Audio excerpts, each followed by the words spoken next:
In the 21st century, we take instant communication for granted. A single tap on a screen sends data flying across continents at the speed of light. But turn the clock back to the year 1200, and the world was a silent, disconnected void. If a king in Paris wanted to send a message to a lord in Rome, it took weeks. If the messenger was ambushed, drowned, or fell ill, the message simply vanished into history. Information moved at the agonizing speed of a walking horse. Empires fell simply because generals didn't know their reinforcement lines had been cut. Yet across the largest contiguous land empire in human history, stretching over 9 million square miles, one man managed to break the speed of sound for the medieval world. His name was Genghis Khan. And to rule an empire of that impossible scale, he didn't just build a massive army. He built the world's first medieval internet. It was an unprecedented network of lightning-fast communication, high-speed data packets, and elite hyper-disciplined routers. They called it the Örtöö, or more commonly known to the West as the Yam. This is the story of how the Mongols weaponized information and used a network of horses to outthink, outpace, and conquer the world. To understand the brilliance of the Yam system, you have to look at it not as a path, but as infrastructure. Genghis Khan realized that an empire cannot exist without centralized control. His solution was a brutal, highly efficient relay network, roughly every 25 to 30 miles, the exact distance a horse could travel at an absolute exhausting gallop before collapsing. The Mongols built a dedicated relay station. These stations weren't just simple rest stops. They were fully stocked military compounds.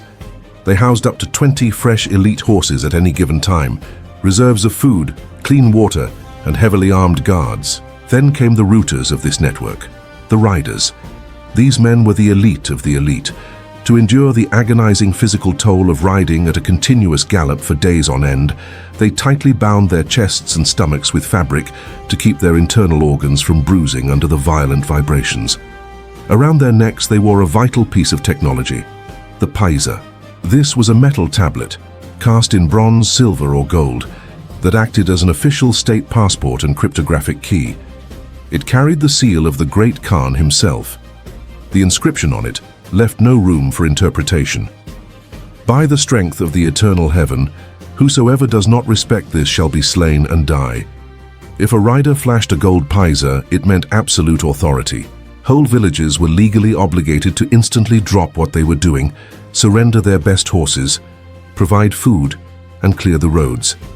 To delay a messenger was considered a treasonous act, punishable by immediate execution. So, what was the actual bandwidth of this medieval internet? How fast did the data travel? The system operated with zero downtime. A normal medieval traveler could cover about 15 to 20 miles a day. A Yam messenger?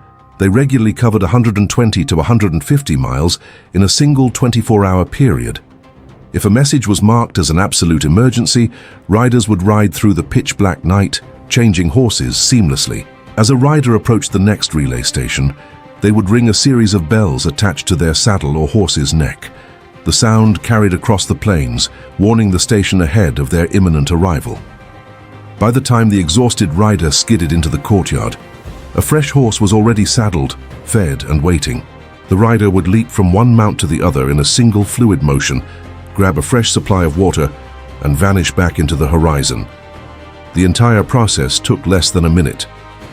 When the great Khan Örtöö died, news of his death traveled from the capital of Karakorum all the way to the borders of Austria, a distance of over 4,000 miles across treacherous deserts and mountain ranges, in just about 14 to 18 days. To the Europeans, this level of speed was mathematically impossible. It seemed like dark magic. The data itself was heavily protected.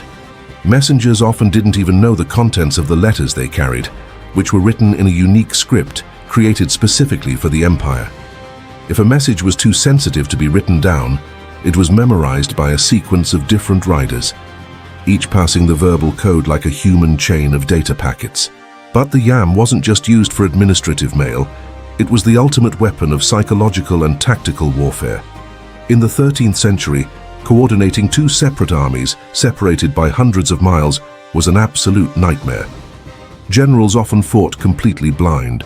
But Mongol generals like Subutai used the Yam to synchronize their invasions with surgical timing. While European armies marched as a single, slow, clunky mass, the Mongols split into multiple detached columns. To the enemy, it looked like chaotic, random raiding. But in reality, thanks to the constant stream of data from the Yam, these columns knew exactly where their allies were, what the enemy's numbers looked like, and where to meet for a coordinated strike. They outcommunicated their enemies to death. Furthermore, the Yam created unprecedented security. Because the stations kept the roads heavily patrolled, the Pax Mongolica allowed international trade to flourish. For the first time in history, a traveler could carry a golden plate on their head from Europe to China, without fear of being robbed. Centuries later, when famous explorers like Marco Polo traveled through Asia, they were left absolutely awestruck by the system, writing that the scale, luxury, and efficiency of the Khan's postal network was beyond anything Europe could ever dream of constructing. Eventually, the Mongol Empire fractured and dissolved. The great stations fell into ruin, and the grass reclaimed the hard-beaten paths of the riders. But the concept Genghis Khan left behind never truly died. Centuries later, systems like the American Pony Express copied the exact same layout. The core logic of the Yam, standardized nodes, rapid switching, prioritized data packets, and total security, became the fundamental blueprint for modern global logistics and the modern internet we use today. Long before cables, satellites, or computers, the world was unified not by technology, but by the raw determination of riders, the stamina of horses, and the visionary ambition of a conqueror who understood that true power doesn't lie in the sword. It lies in the information. The Yam proved that whoever controls the network controls the world. If you found this dive into history fascinating, make sure to smash that like button, subscribe to the Knowledge Hub, and drop a comment below. Do you think the Mongol Empire could have survived longer if the great Khan had lived? Let us know, and we'll see you in the next video.